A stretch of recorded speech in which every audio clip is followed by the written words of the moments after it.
Nasaan na yung iba? Yung mga kids siguro, may ano bang kids? Pagilabas yung mga kids.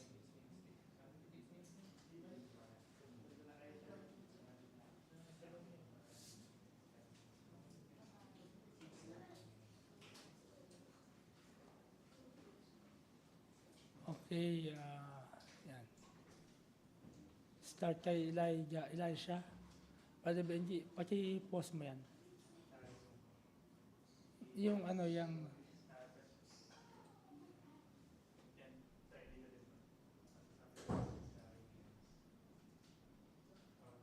classwork muna tayo ngayon.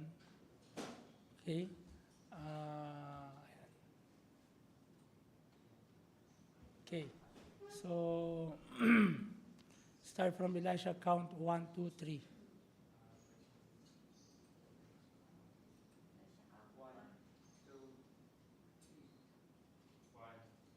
Hindi, dire pa ganyan.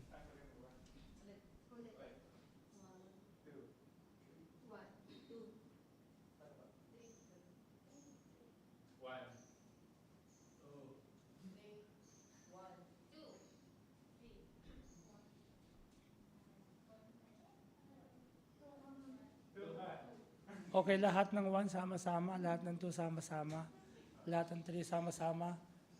2 Corinthians chapter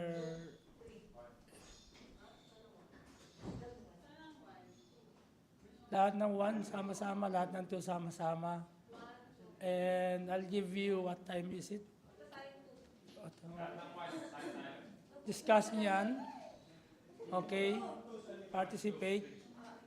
And then magbigay kayo ng lahat dapat mag-participate.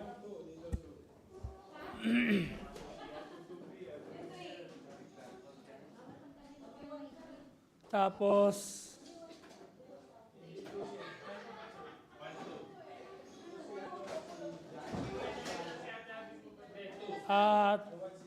two siya, 2. 3.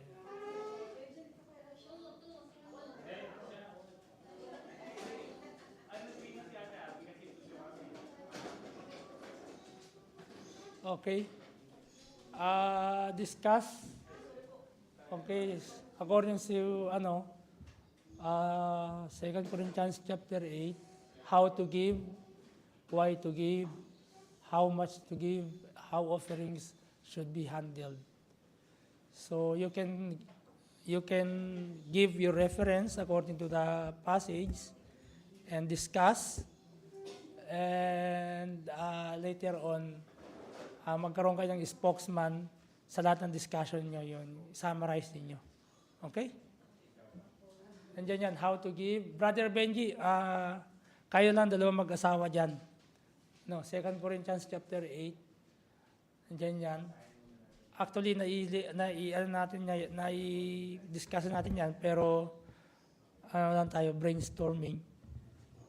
So, basahin nyo yung passage.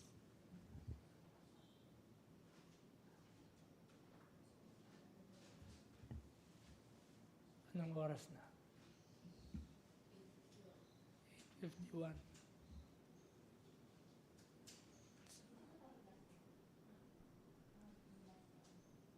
So, dapat matapos kayo ng 9:15. Tapos the rest ng 15 minutes ay discussion.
Mamili kayo ng spokesman.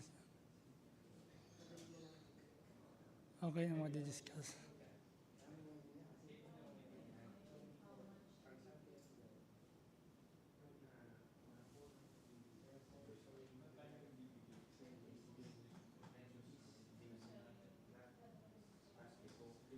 Nandyan lang din yan sa sa chapter 8.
Okay.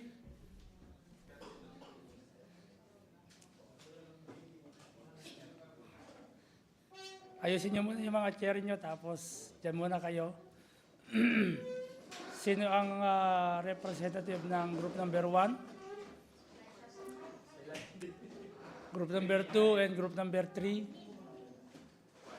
Pakibigay yung mic. And then Brother Benji sa Kuwait.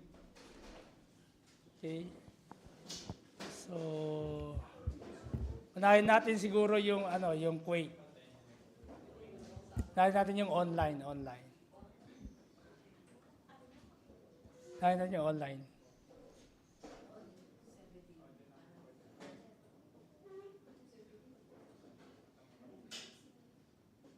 Finish or not finish, pass your paper. Naririnig yun, di ba? Para sa school lang tayo eh.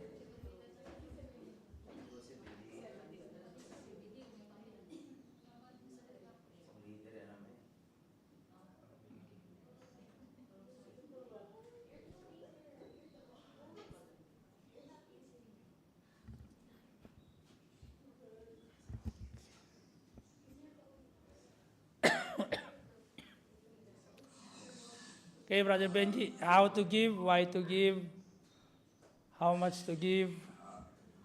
Okay.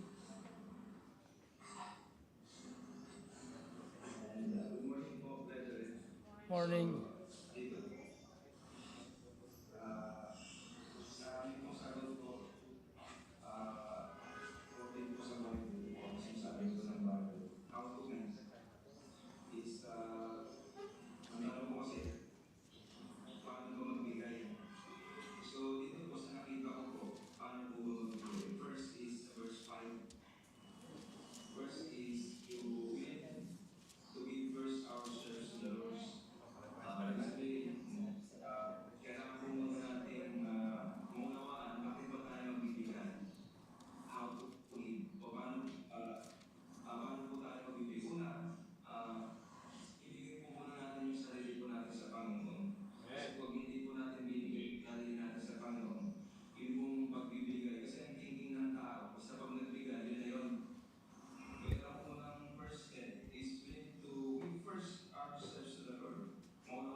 Masigasig. Masigasig daw, masigasig.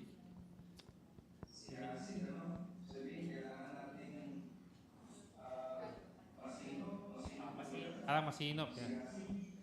Sinop. Kailangan natin ingatan, kailangan natin, kasi hindi ko natin pagmamayari ito eh.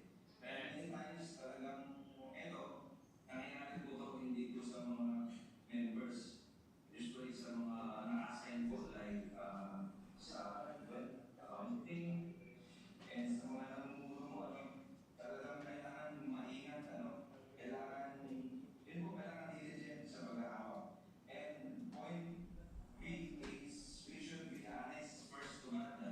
Una-una, kailangan po muna natin maging honest. Kunting mo, dirhams, dinar, feels.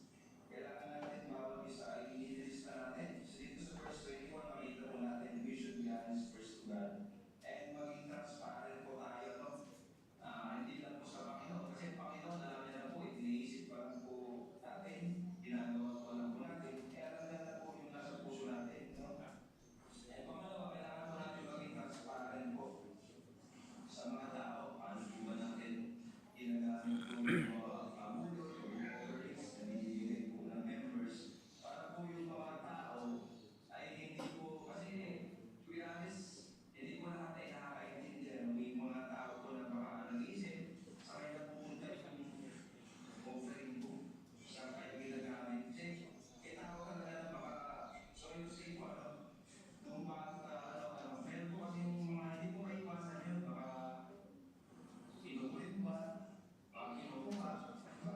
So kailangan po maging transparent po natin, o yung mga nakahawak sa offerings para yung pong mga members, mga tao, so ay alam po nila yung saan napupunta po yung mga offerings. Kasi nasabi naman po ng Bible sa verse 21, as you see. Sabi niyo po ito sa verse 21.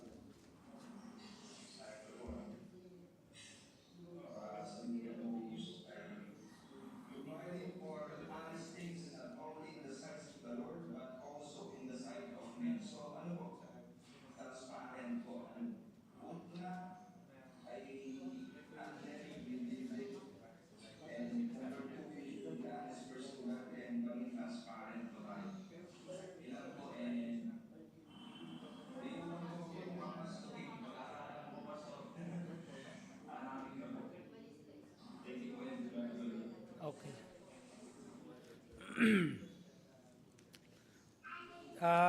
Pagka tinan nyo yung providing honest, ano ba yung honest dyan na binanggit? Yung ba yung ditukoy na transparency ba yan? Or merong ibang meaning yung honest? Definition. Okay? Okay, let's call sa number 1. Group number 1.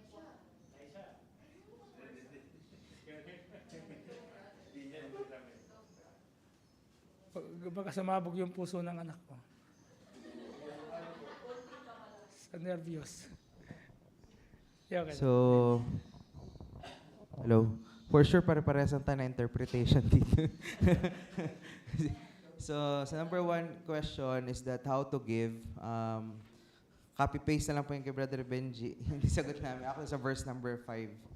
Doon yung makikita kasi that ang challenge ni Apostle Paul doon, a pattern ng mga taga-Macedonia para sa mga taga-Corinthian, that to give yourself first to the Lord before you give anything else. So, give yourself first to the Lord before you give financially. Yun yung aming first answer. Plus, yung sinabi ni isa sa mga brethren namin is that according to verse number 11 to verse number 12, we should give willingly. So, ibig sabihin, whenever you give yourself to the Lord, and then, on the other hand, you must give willingly. So, sa verse, second question naman po is, why to give? Doon din po sa verse number 9, yung sagot namin, that, for you know the grace of God, Jesus Christ, that though He was rich, yet for our sake, or your sake, He became poor, that though His poverty might be rich. So, ang second answer namin sa second question is that Christ gave Himself in order for us to give. Is that yun yung parang pinaka-reason natin, bakit tayo dapat magbigay, is that meron munang naunang nagbigay sa atin. And dun sa how much to give, mga kapatid, is that hindi clear kasi sa passage, pero if you will read it carefully pa, from verse number 12 to verse number 15, nagbigay si Apostle Paul doon ng reasoning is why to give and how much to give. So pagdating sa verse number 12, sinabi niya dito, if there be first a willing mind, it is accepted according a man hath, and not according to that he hath not. And then for reasonings, di ba pagkarating sa reasonings niya, in verse number 15, sabi dito, as it is written, gumamit siya ng Old Testament quotation. Ang sinabi niya ngayon dito, he that had gathered much had nothing over. And he had gathered little had no lack. So mga kapatid, kung ilalagay natin siya sa common illustration natin ngayon, parang you cannot give 500, di ba? If yung salary mo 300.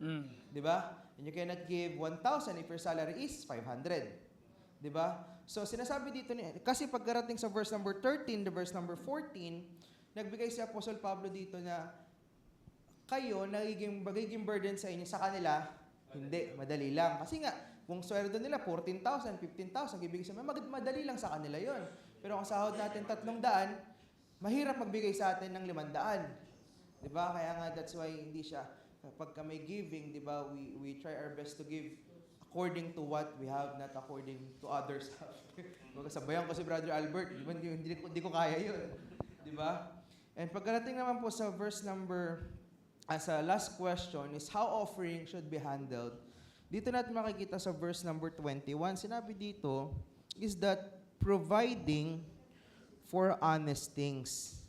Sabi dito, not only in the sight of the Lord and in the sight of men. So kanina, di ba, transparency yung sinasabi dito, but as I check sa mga iba pang tawag dito, quotations, kasi yung aking po dito, ang sinasabi niya dito is more on honorable. Ibig sabihin, ano po bang Tagalog ng honorable?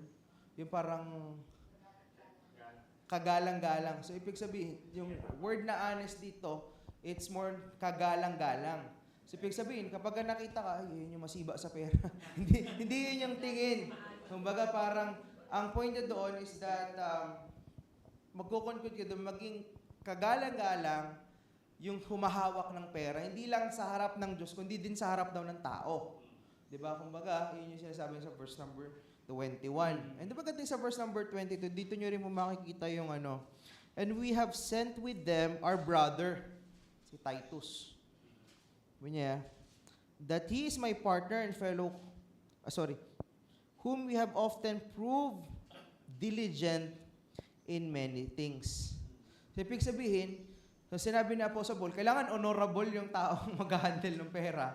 Doon niya sinabi ngayon si Titus na, partner ko yan. Ibig sabihin, kamanggagawa ko sa pananampalataya yan. Ibig sabihin, kagamit-gamit yan sa hindi lang, kumbaga ang point nila, mapapatunayan nila yung dignity ni Titus, hindi lang sa Corinthian, kasi proven na sa mga churches. Kasi sinabi dito sa verse 23,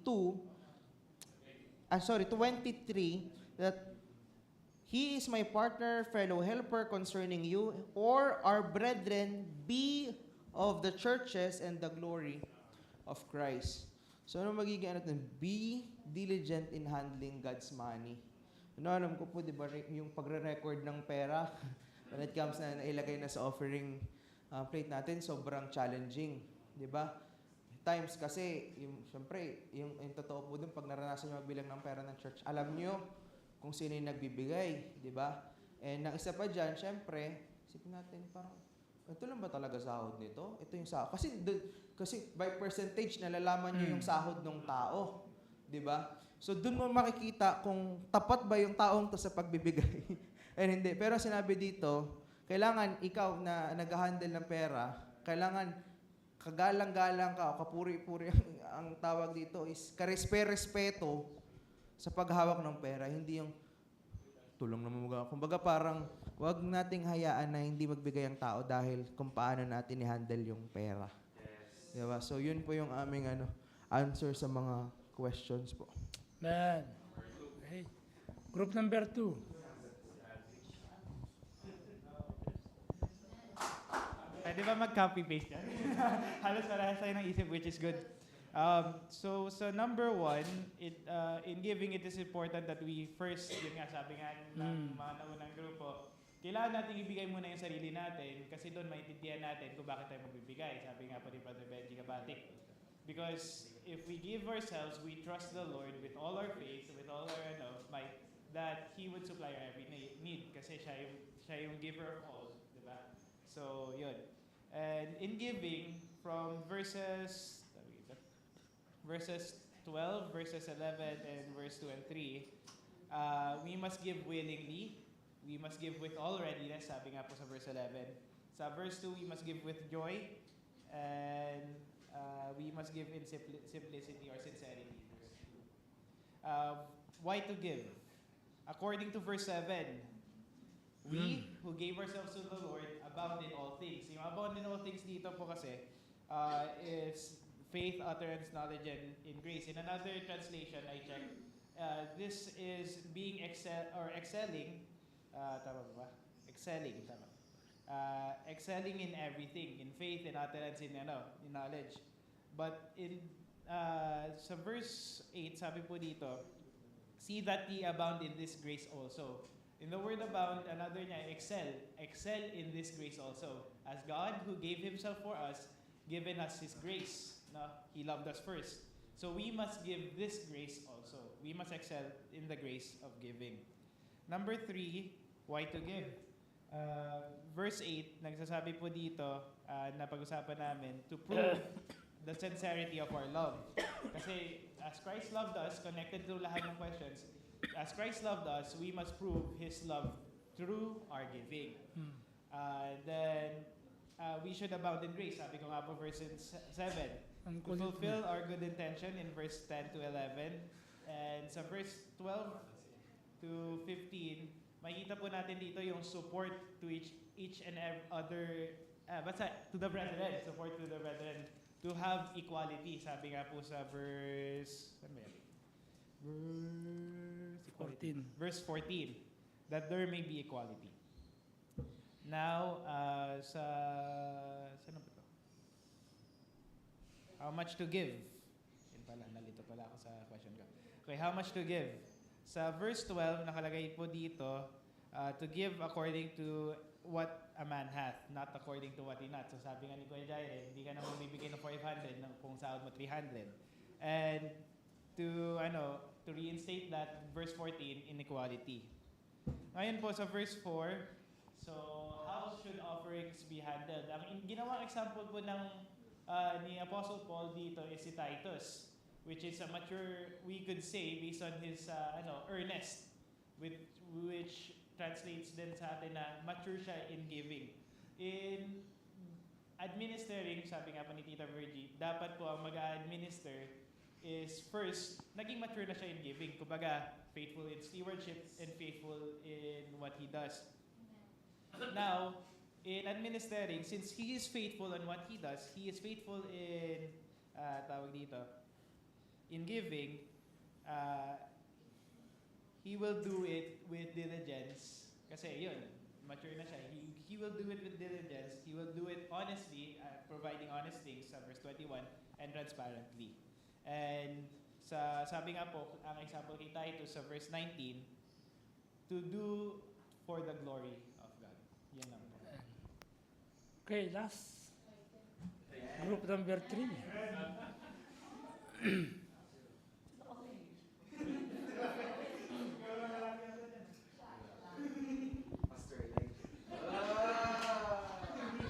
Lahat po ng answers, all of the above, lahat na yun. Na-answer lang po namin tatlo lang po yung Okay, go ahead. Question number 1, how to give. Ito po yung mga answers po namin. by giving ourselves first, according to verse 5, by abounding ourselves in the same grace, according to verse 6 to 7, by giving sincerely and with readiness, with a willing mind, Mm. according to verse 11, 12, and 8. By equality, not burdening ourselves, according to verse 13 and 14. Why do we give, or why to give? By performing the grace of God, according to verse 9. This is what Jesus did. Jesus showed his love by becoming poor for us. Mm. True riches are spiritual blessings, and gift giving is not just about money, it is about our faith in Him. How much to give? We should give ourselves wholly. It is a reasonable service, according to verse 5.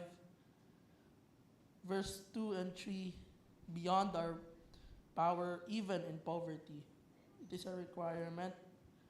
And to abound ourselves, according to verse 7. Yun din po in verse 11 and 12, readiness and willing of mind. In verse 13 and 14, not burdening, by equality, supplying wants in abundance. So verse 21, by honesty in the sight of God, giving back 10% of our tithes. In verse 24, proof of your love, according to what we have, in verse 12 and 15. To prove sincerity of love, willingness, and not a burden, according to verse 8, 12, and 21. Explain mo daw yun lahat. Obligation. Okay. So, salamat sa Panginoon. Halos yung inyong mga sagot ay similar at practical yung inyong mga so salamat din sa Panginoon dahil ang Diyos ay nagtuturo sa atin. Okay? So lahat ng mga bagay na nasa atin sa Kanya galing. Kaya ang tawag sa atin steward. Sino yung group ng stewards? Stewards na. Stewards yun.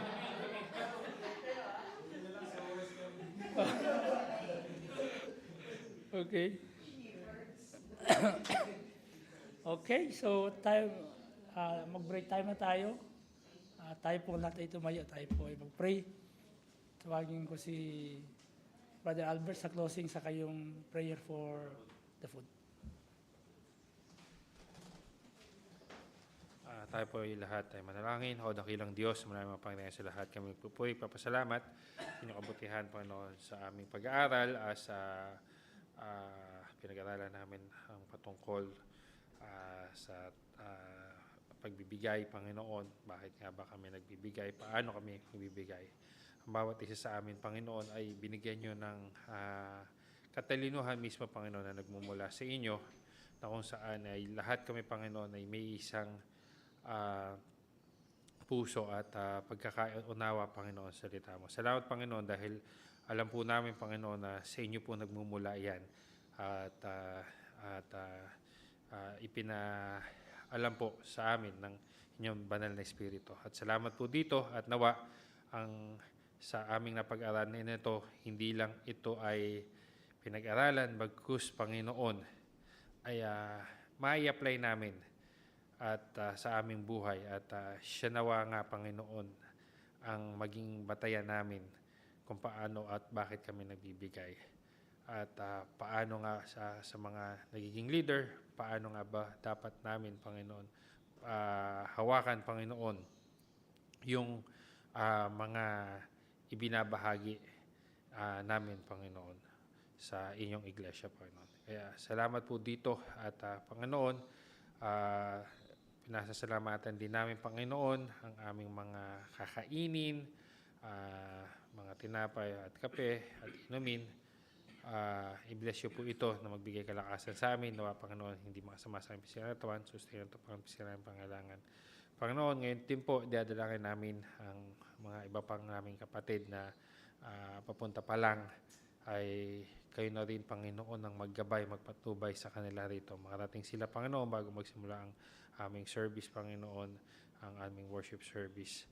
At i-guide niyo po sila ng inyong pagpapala at protection. Maraming salamat, Panginoon, at lahat na ito, Panginoon, ay aming hiling dalangin na may kapatid salamat sa dakilang pangalan na Jesucristo ang tagapagligtas namin. Amen. Don't forget, magbaka pwede